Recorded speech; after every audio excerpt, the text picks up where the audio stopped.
বৈশাখের মতোই রবি ঠাকুরের জন্ম।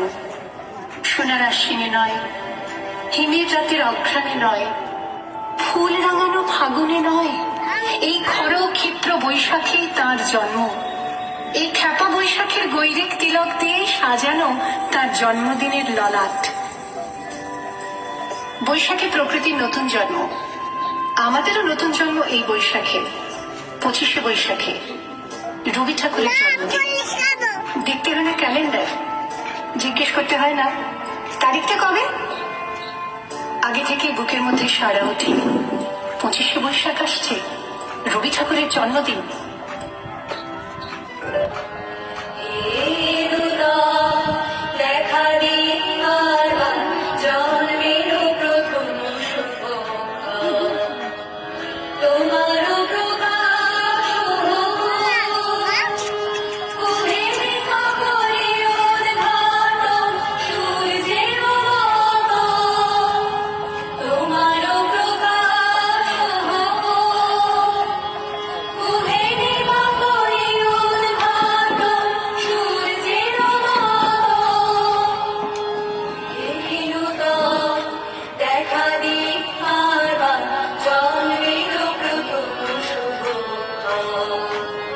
জন্মদিনের পরও জন্মদিন ফুরোয় না, রোজই তার জন্মদিন। 25শে বৈশাখ রোজই, প্রতিদিন প্রতিনিয়তই তার সঙ্গে আমাদের চলাফেরা মেলামেশা। আমাদের হাতের লেখা রবি ঠাকুরের, কথা বলার ভাষা রবি ঠাকুরের, আমাদের প্রেমের চিঠিতে রবি ঠাকুর। ভালো আছি, ভালো থেকো, আকাশের ঠিকানায় চিঠি লিখো, প্রিয় তোমার মালাখানি বাউলে, মন খালে আমার ভিতর বাহিরে, অন্তরে অন্তরে আছো তুমি হৃদয় জুড়ে।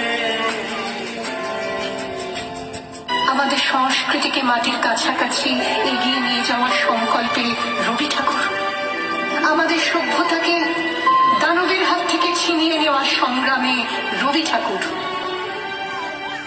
আকাশে, মাটিতে, মনে এত যে বৃষ্টি পড়ে, তার ছন্দ রবি ঠাকুরের।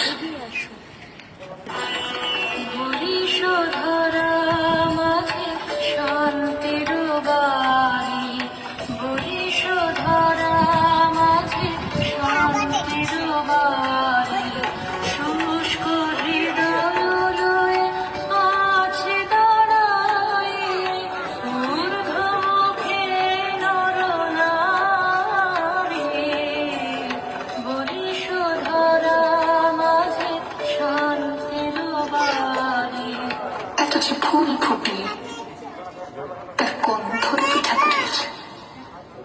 তাই প্রতিদিনই তার জন্ম, কোনো দিনই তার মৃত্যু নেই।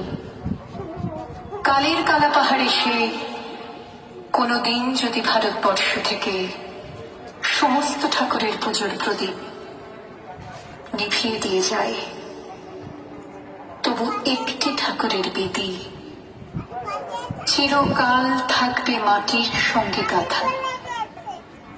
কোন ঠাকুর?